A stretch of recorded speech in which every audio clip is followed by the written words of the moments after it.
Good evening. Come closer to the fire. Hear the crackle of the flames.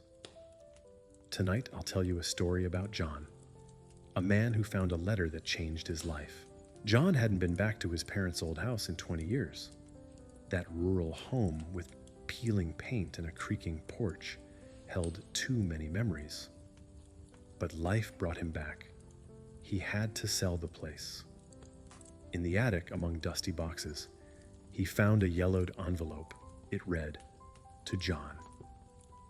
His hands shook. It was his father's handwriting. 20 years ago, John left home. He fought with his father, Henry, a stern man with calloused carpenter's hands. Henry wanted his son to follow in his trade. But John dreamed of the city, a different life.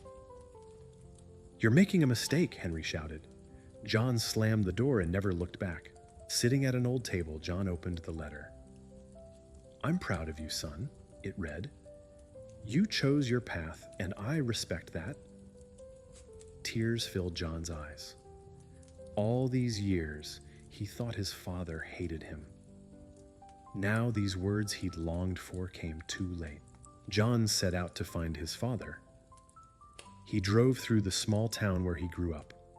Roads, fields, old fences. It all felt so familiar. He knocked on doors, asked neighbors. Hope flickered in his chest. Maybe it wasn't too late to say, "I'm sorry." But at a neighbor's house, an elderly woman with kind eyes stopped him cold. "Henry passed 2 years ago," she said softly. John stood frozen. A light rain began to fall as if the sky wept with him. He was too late. Some doors don't reopen. That night, John thought of his father. He remembered fishing at the lake when he was 10. How his dad laughed when John caught his first fish. Those memories were alive, warm, like the fire in this hearth. They reminded him that love never fades.